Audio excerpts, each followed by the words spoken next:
The Vengeful Spirit has no shields when the Emperor steps aboard. Horus Lupercal had lowered them deliberately, an invitation, a trap.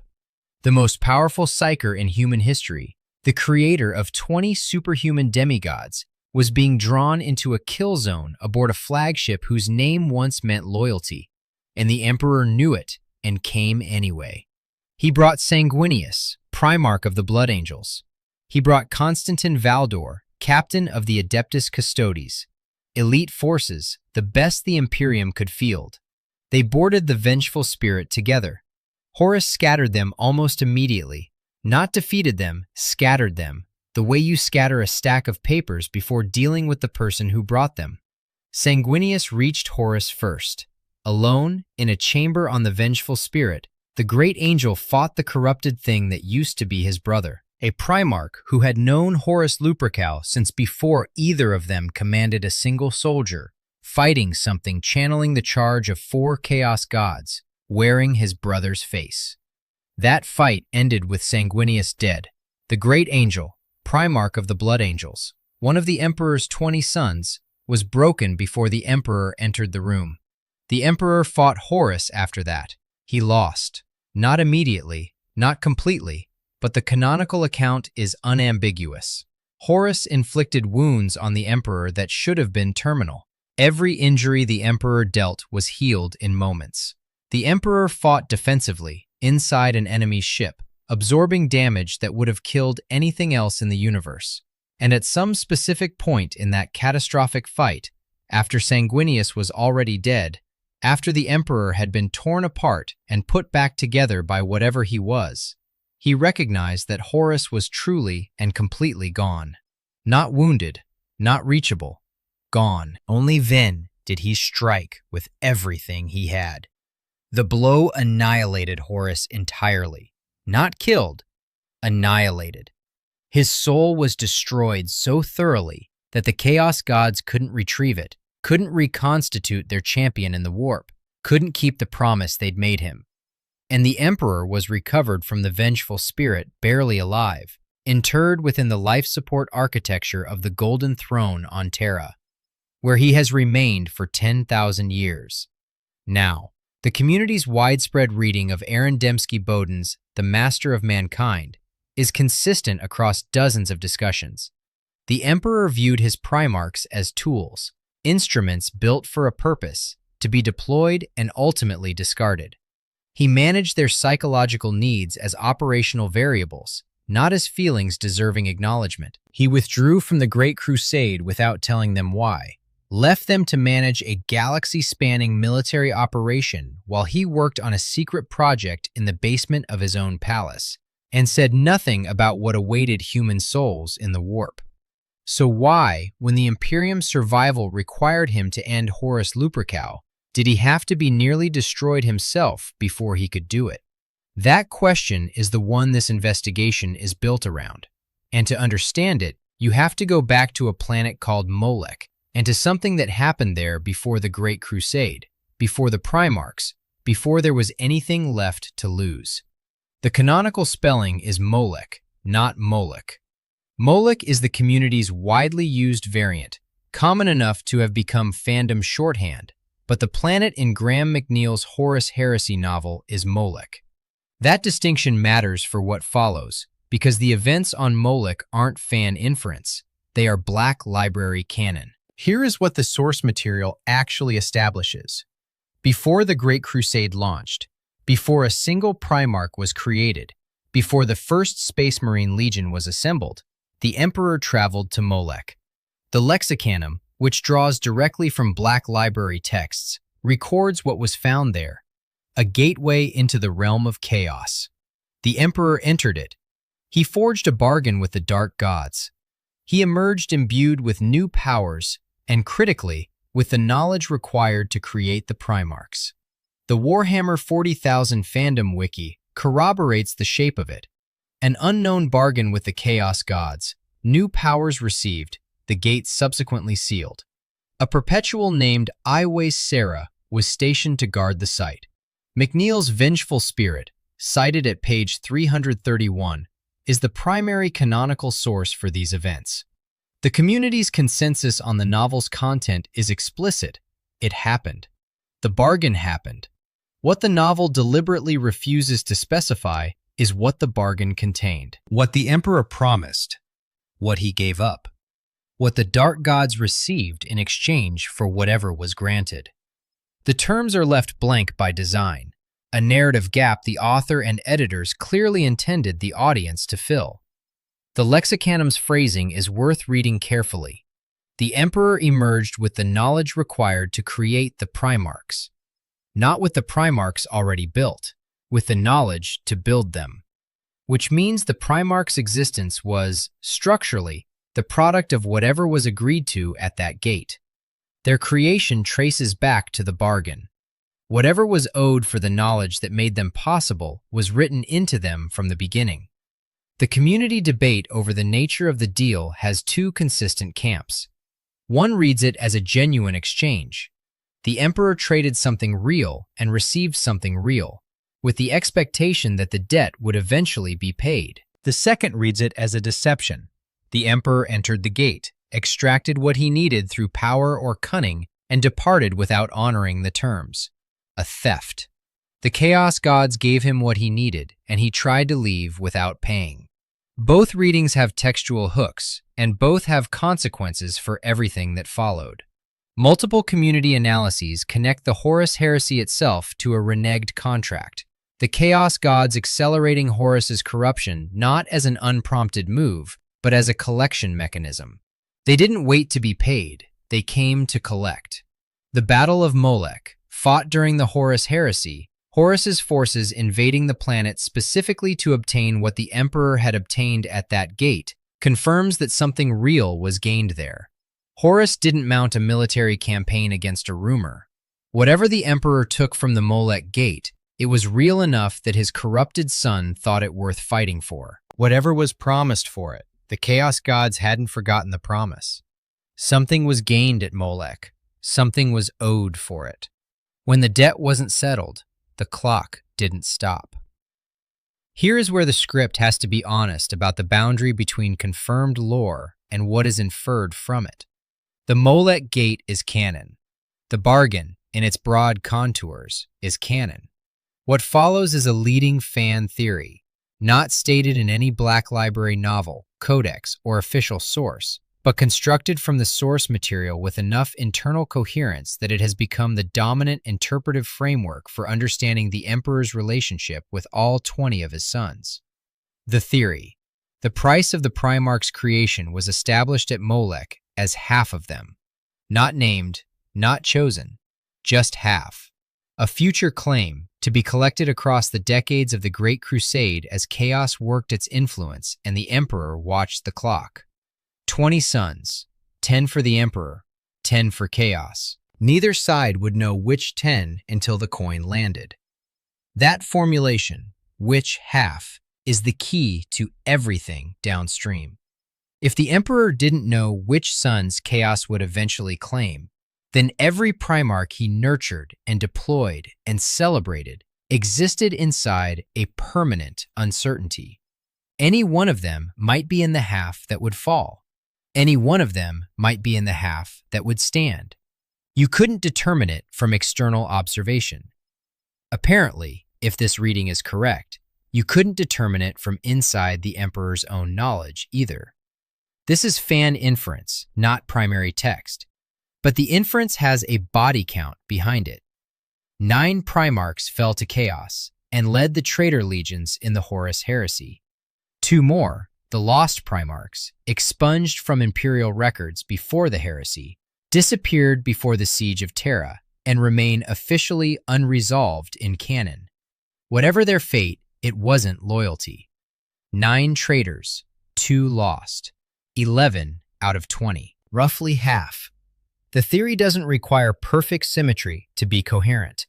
It requires a split close enough to intended that a reader looking at the outcomes could conclude a price was paid. 11 out of 20 sits comfortably inside that reading. 9 out of 20, counting only the confirmed traitors, is exactly half. The circumstantial evidence has one final piece, the Emperor's urgency. The Great Crusade was prosecuted at a pace that left obvious administrative damage behind it. Worlds half-integrated. Treaties built on compliance rather than conviction. An Imperium assembled like a military occupation because it was put together too fast to be built as a civilization. Why the urgency? One answer: the Emperor knew the clock was running. He knew the Molech debt would eventually be collected, and he was racing to get everything he needed from all 20 sons, loyal and fallen alike, before chaos claimed its half. Complete the crusade, secure humanity's interstellar position. Then, when the collection began, the structure would at least be in place to survive what came. That is the theory's mechanism, and it reframes the Great Crusade not as triumphant expansion, but as a race against a contract's expiration date. State that clearly as interpretation, not fact. Then notice how much it explains about everything that followed. The most important primary source for the Emperor's internal characterization is Aaron Dembski-Bowden's The Master of Mankind. The novel follows Ra Endymion, a custodian of the Adeptus Custodes, through the defense of the Emperor's webway project on Terra during the Horus heresy. Ra Endymion isn't a primarch. He occupies a different position in the Emperor's hierarchy, closer in some senses, weaponized differently, treated with a different quality of regard. Through Ra's perspective, the novel builds a portrait of how the Emperor thinks about his 20 sons. The community's reading of that novel is consistent across dozens of discussions. The Emperor views the custodians as something closer to human, even if only as servants. The primarchs occupy a different register. Not persons exactly, not quite instruments either, but understood primarily in terms of what they can accomplish, what they need to function, and what it costs to keep them operational. One scene has circulated widely. Ra Endymion and the Emperor discuss the triumph at Ulanor, the grand celebration that marked the high point of the Great Crusade, immediately before the Emperor withdrew to work on the webway project. The Emperor explains his reasoning. He gave them Ulanor, he says. They crave recognition for their honor and achievements, and the triumph was the ultimate expression of that. Read that without sympathy and it's devastating. Not, my sons deserve to be honored. Not, I wanted to mark what they had built together. They crave recognition, a psychological variable observed and noted. And the triumph was the ultimate expression of that, a delivery mechanism for managing the variable. The grand celebration that looked like a father honoring his sons was, in the Emperor's own framing, an input into a system designed to keep 20 demigods psychologically stable at the moment he was about to remove himself from command. A second excerpt from the same novel, The Emperor and Angron. The Emperor breathes the 12th Primarch's name with what the text describes as inhumanly toneless acknowledgement, then expresses intent to undo the damage done to him, not grieve the damage, not acknowledge the horror of what Angron has lived through with the neural implants that drove him to constant killing rage. Undo it, restore the function. This is asset maintenance, not fatherhood. The novel also contains the Geppetto comparison, a moment where the Emperor likens himself to Pinocchio's father and, by extension, the Primarchs to the wooden thing made real. Dembski-Bowden put that comparison in the Emperor's mouth deliberately, and it's the most humane moment in the book's rendering of this character. It complicates the cold calculator reading in ways that deserve honest engagement. Geppetto made Pinocchio for a purpose.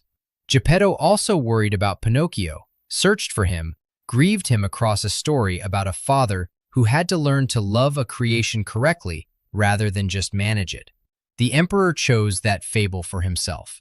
Whether the Geppetto comparison is self-knowledge or flattery is a question the novel deliberately refuses to answer. Dembski-Bowden stated publicly, in a Reddit post that circulated widely, that he never held a singular view of the Emperor and never intended the novel to resolve the ambiguity. The ambiguity is structural. It was built in. But the Ulanor passage doesn't have ambiguity. The Emperor, framing his son's need for recognition as something to be satisfied on schedule, is a clinical observation acted upon. The triumph was a response to that need calibrated to satisfy it, not to honor it. That is the emperor managing sons, not celebrating them. After delivering that psychological management at Ulanor, the emperor removed himself from the Great Crusade entirely and went to work on the Webway project.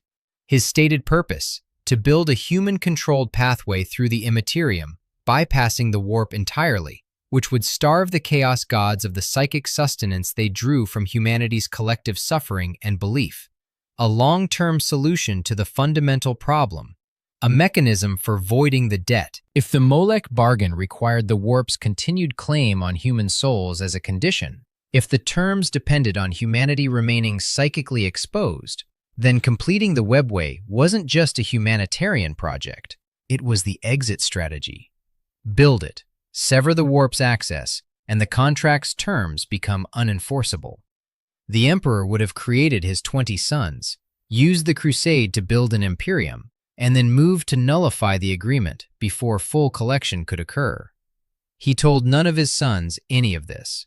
He told them nothing about the Webway, nothing about what the warp does to human souls, nothing about the debt that may have been accumulating since before they existed. He left Horus Lupercal holding command of the Great Crusade with authority but without context, in a universe where the chaos gods were already watching every soul he influenced.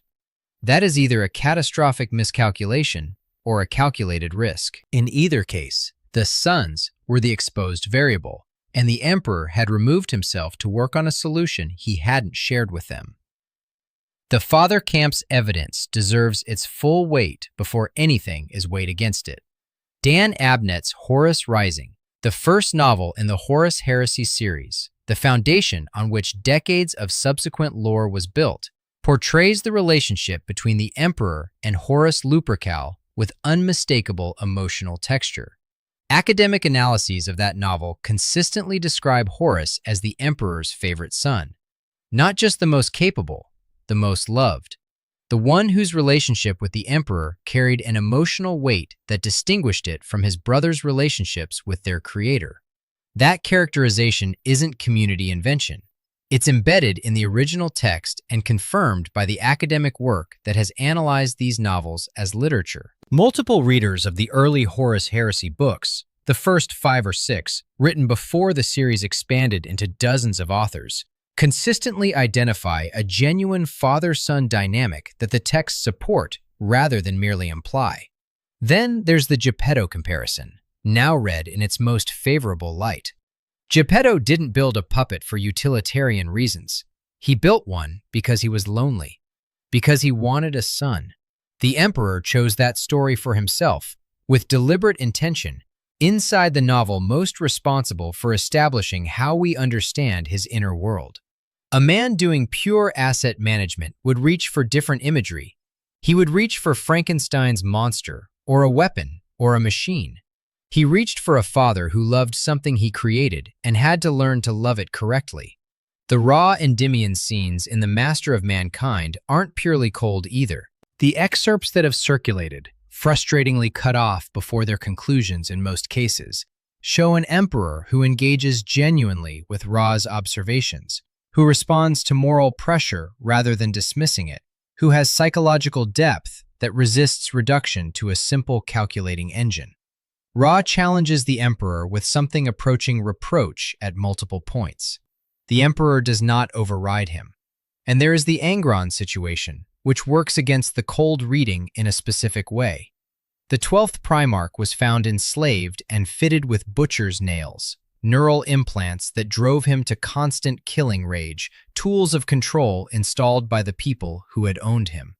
The emperor extracted Angron from that situation. He didn't leave him there. And in The Master of Mankind, the intent to undo the damage done to Angron, however clinically framed, is at minimum the acknowledgement that a thing he created has suffered and that suffering is his responsibility to address. That isn't fatherly love as most people understand it, but it isn't indifference either. It sits somewhere in the space between. The counter-evidence is real. The father camp isn't arguing from nothing. Here is why it doesn't hold as a complete account. The problem isn't that the Emperor showed no warmth. The problem is that warmth and instrumentalization aren't mutually exclusive, and the Molech framework, if you accept its logic, makes them functionally indistinguishable. Genuine care for a son who may be among the half that chaos claims looks identical to asset maintenance on a potentially compromised resource. Both behaviors produce identical outputs: attention, warmth, strategic deployment of recognition at key operational moments like Ulanor. From inside the system, you can't tell which one is operating. The love, if it existed, produced exactly the same behavior as calculated affection designed to keep an asset functional. This is the coin flip problem at the center of the theory. Schrödinger's fatherhood: 20 sons, each simultaneously loved and managed. Neither reading collapsed into certainty until the coin lands on a specific face. And when the coin landed on Horus Lupercal, when the War Master fell to chaos, when the heresy began, both a grieving father and a cold calculator would have done the same thing, sent armies to stop him. The horror at the center of this lore doesn't live in the Primarch debate. It lives one register below it. Aaron Dembski Bowden, the author most centrally responsible for the Emperor's characterization in the Horus Heresy series, wrote this, attributed to the universe of the Master of Mankind.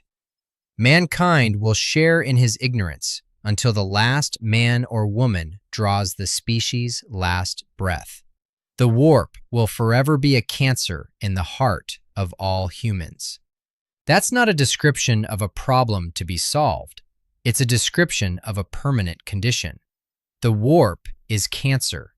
Human ignorance of what the warp does to human souls, where the dead actually go, what the entities in the Imperium do with them, isn't a temporary gap to be closed by military victory or improved education. It's the state of things. The Emperor knew. The entire Webway project was designed specifically to address this, to reduce humanity's warp exposure, to create a future in which human souls weren't feeding entities that the Emperor had, at Molech, already dealt with directly. That isn't the project of a man who doesn't understand the warp's claim on his species.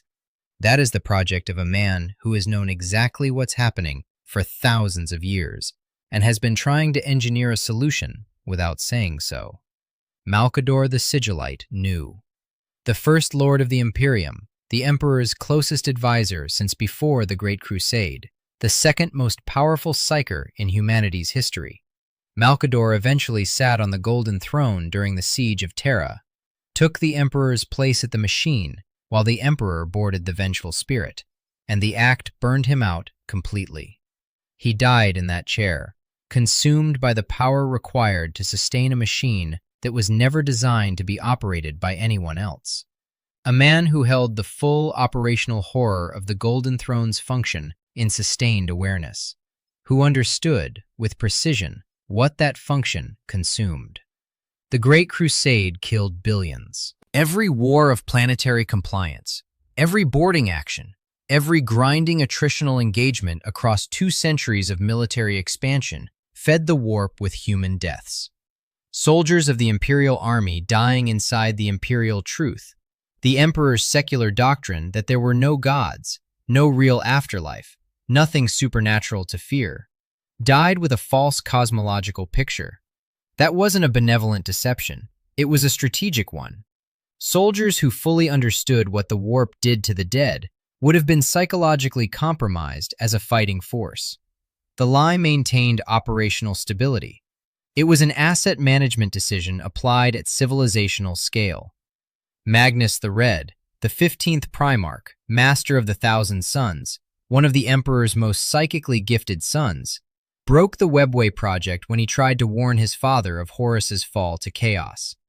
He didn't defect, not at first. He transmitted a psychic warning through barriers he didn't know existed, in an act of desperate filial urgency, and the transmission shattered the wards protecting the Webway. The Webway ruptured. Demons flooded through the breach. The project that was supposed to be humanity's salvation became an emergency seal on a catastrophic wound, and the Golden Throne's function shifted from construction platform to life support machine to manage that wound permanently. The Emperor's response to Magnus's act, transmitted through Leman Russ and the Space Wolves, was to destroy the Thousand Suns and drive Magnus into the arms of Tzeentch. A son acting in love destroyed his father's life's work through ignorance, and the Emperor responded by destroying that son's legion. The coin had landed, chaos collected, and the knowledge of what the warp was doing to the billions of human dead, the knowledge that the Golden Throne was never supposed to be permanent, that the 1,000 souls a day currently being fed into it represent a failure of everything the Emperor built. That knowledge stayed with Malcador, and stayed with the Emperor, and wasn't shared with the sons, the soldiers, or the civilization that died in service to it. Let's run the Primarch ledger, because the theory's coherence depends on whether the math actually works. 20 Primarchs were created. Before the Great Crusade launched, chaos scattered them across the galaxy during their creation, an act of sabotage against the Emperor's project, or, on the Molech theory's logic, chaos reaching into its future claim before the first coin flip had even been made. The Primarchs were found, one by one, as the Crusade pushed outward into the galaxy. 9 fell to chaos and led the traitor legions. Horus Lupercal, Primarch of the Sons of Horus, the War Master and the most prominent to fall. Fulgrim of the Emperor's children, corrupted by degrees across years of Slaanesha's patient work. Perturabo of the Iron Warriors, who resented what he read as the Emperor's preferential treatment of other Primarchs and accepted what felt like recognition from a different source. Conrad Kurz, the Night Haunter of the Night Lords, who saw futures he couldn't stop and was broken by the seeing. Angron of the World Eaters, whose butcher's nails were never removed, who was a weapon pointed in the wrong direction from the moment he was found. Mortarion of the Death Guard, who had spent his entire life fighting corruption and was eventually claimed by the particular irony of what he became. Magnus the Red of the Thousand Suns, driven into Tzeentch's embrace not through malice, but through a father's silence and the consequences of trying to break it. Lorgar of the Word-Bearers, who found his gods in the warp because the Emperor refused to accept worship and gave him nothing to believe in instead. Alpharius of the Alpha Legion, whose ultimate allegiance remains officially unresolved in canon, deliberately so. 9 named. 9 traitor Primarchs leading 9 traitor legions across the Horus heresy. Then the 2 lost Primarchs, unnamed in any binding canonical source, deliberately expunged from Imperial records, their legions renumbered to close the gaps. Their fates are officially unresolved. Various community theories exist about who they were and what claimed them, but none have canonical confirmation. What is confirmed is their absence. What is confirmed is that the Emperor's ledger, when you count every son who didn't stand with the Loyalists at the Siege of Terra, reads as roughly half. 9 confirmed traitors is almost exactly half of 20. 11, counting the lost, is past half. The Molech theory doesn't require perfect symmetry. It requires the split to land close enough to intended that a debt collector reviewing the outcome could call it settled. By either count, it lands there. The math isn't proof. In a universe built on deliberate narrative architecture across dozens of novels by multiple authors, a roughly half split doesn't happen by accident. But coincidence exists. The math is circumstantial evidence with a body count, not a signed receipt. Everything before this section was preparation for the confrontation on the Vengeful Spirit. The sequence begins with Horus's choice: lower the shields, let the Emperor come. Horus, at the peak of his corruption, channeling the combined power of all 4 Chaos gods, commanding a fleet in orbital assault against a Terra already under siege, and he opens his flagship's defenses. This isn't an act of desperation or arrogance. It's a calculated trap from a military mind that understood its target's psychology better than almost anyone alive. Horus knew his father would come if given the opening. The Emperor came. With Sanguinius, with Constantin Valdor, with elite forces. Aboard a flagship whose master had dismantled better defended positions across 2 centuries of warfare. They boarded the Vengeful Spirit. Horus dismantled the strike force with contemptuous efficiency. Not military combat, dispersal. The most dangerous warriors in the Imperium were separated from each other and from any coherent tactical purpose before the engagement proper began. Sanguinius found Horus first, alone.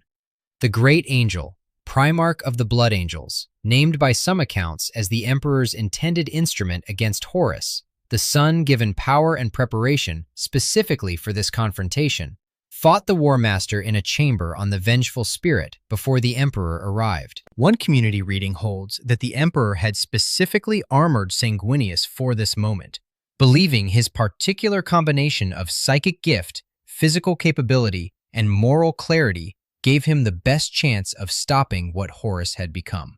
That specific reading is unverified in the available primary sources. What is canonical is the outcome. Sanguinius was killed. The great angel died alone on the Vengeful Spirit, and the Emperor walked into his duel with Horus, having already lost whichever son he may have counted on most. The fight with Horus was catastrophic for the Emperor from the beginning.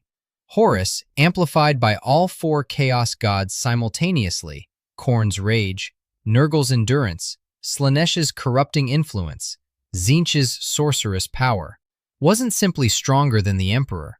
He was the aggregated will of entities that had been building toward exactly this moment for millennia. The Emperor's wounds accumulated. The canonical record is unambiguous. The Emperor was outmatched. He fought a defensive engagement inside a kill zone on an enemy vessel, taking damage that would have killed anything else in the universe, losing ground progressively. And during that sustained engagement, the killing blow wasn't struck. The canonical resolution is confirmed without ambiguity. At some specific moment during the fight, the Emperor recognized that Horus was truly and completely lost to the corruption of chaos. In that moment of recognition, he gathered his full psychic power, the entirety of what he was, what the Molech Gate had added to him, what 10,000 years of survival had built in him, and struck. The blow annihilated Horus. Not killed, annihilated. His soul was destroyed so completely that the Chaos Gods couldn't reconstitute him in the warp, couldn't deliver the immortality they had promised their champion, couldn't resurrect the weapon they had spent centuries building. Multiple lore accounts attribute to the Emperor, in the moments surrounding that final blow, words that sound like absolution, a release using the language of forgiveness rather than execution. Whether those specific words were spoken or not, they represent what the community hears in the scene's emotional logic. A father releasing something he couldn't save before the end. The Emperor was recovered from the Vengeful Spirit with wounds beyond conventional healing. He was interred in the Golden Throne's life support mechanisms, where he has remained, sustained by 1,000 psychic deaths per day, for 10,000 years.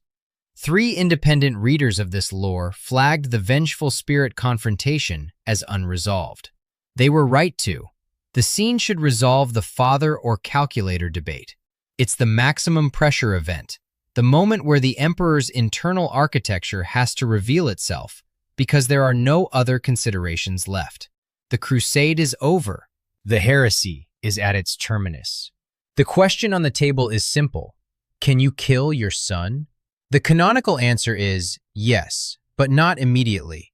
That gap between when the Emperor could theoretically have struck and when he actually struck is where the entire investigation lands. The cold calculator reading interprets the delay as pure tactical necessity. Horus was regenerating faster than damage could be inflicted. The Emperor was outmatched and working against an opponent amplified by 4 chaos gods simultaneously. The delay wasn't hesitation. It was the time required to survive long enough to find the blow that would hold.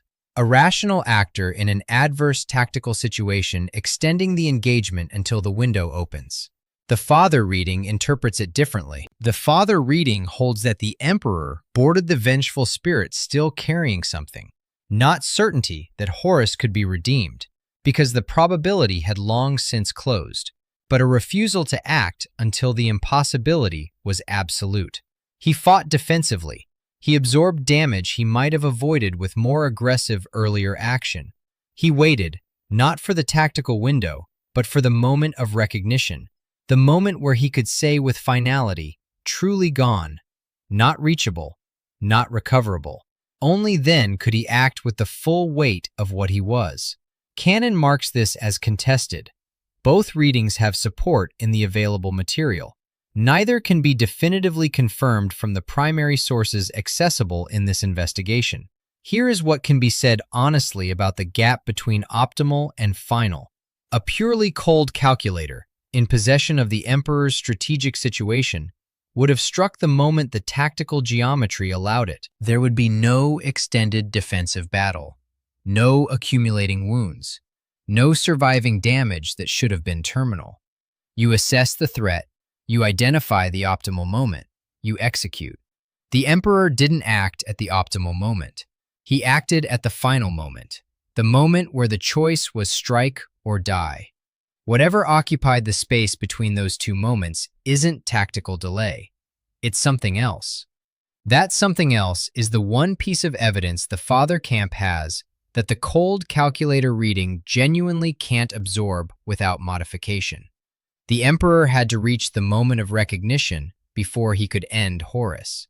He had to exhaust the possibility, had to let himself be broken nearly to death rather than foreclose hope before hope was definitively gone.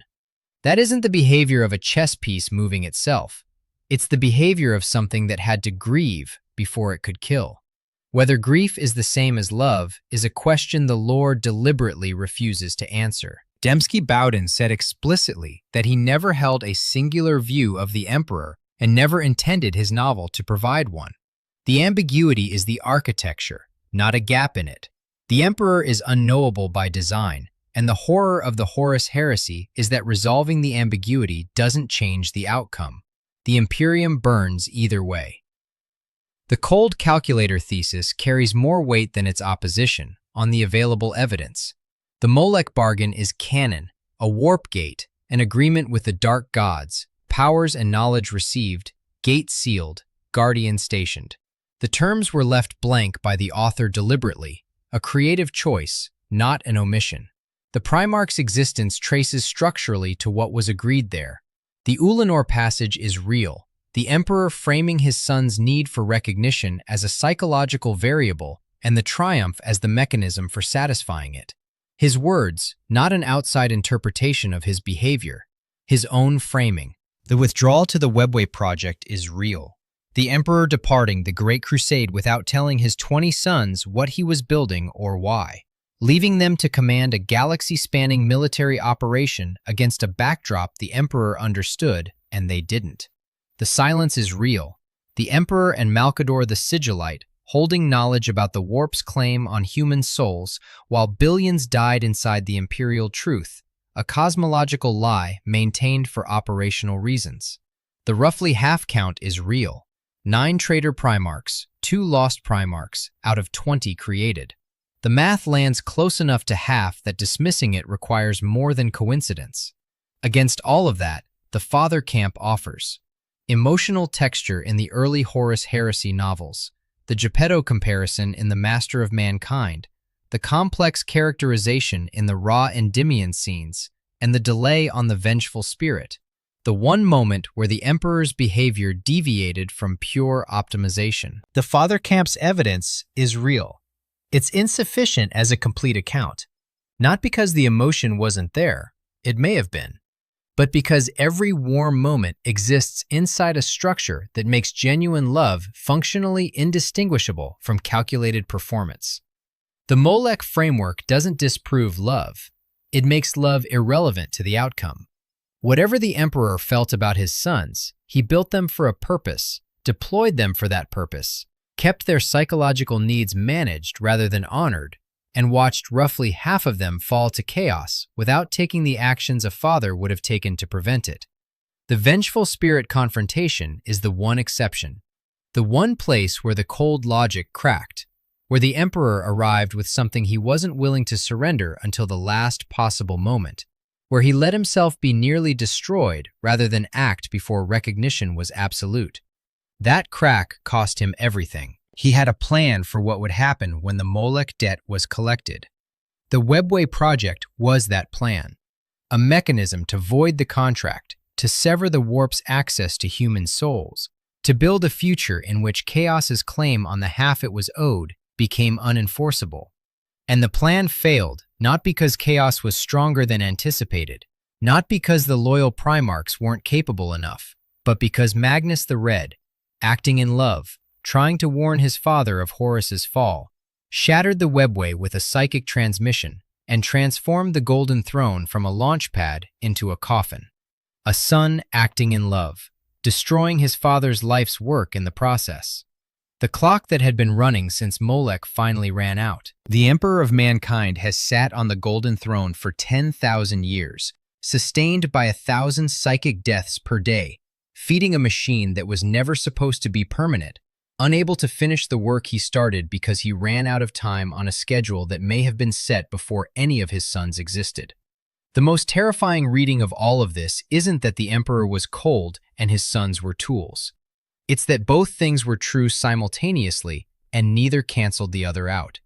He loved Horus Lupercal, or something structurally indistinguishable from love lived inside him alongside everything else. And he treated Horus as the most critical instrument in a 20-piece set, and those two facts compounded rather than canceling. The love made the hesitation on the Vengeful Spirit possible. The hesitation made the wounds that put him on the Golden Throne inevitable. The Golden Throne ended the Webway Project. The Webway Project was humanity's only viable exit from a debt that may still be running. He traded half his sons to chaos at the gate of Molech. He had a plan. The plan required him to be ruthless enough to end Horus Lupercal the moment it became strategically necessary. He wasn't. And everything after that is the Imperium we have now. 10,000 years of 1,000 deaths per day. An emperor who can't speak. A species feeding the very warp its creator spent millennia trying to starve.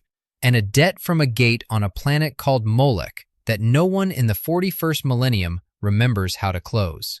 Subscribe for more investigations like this one.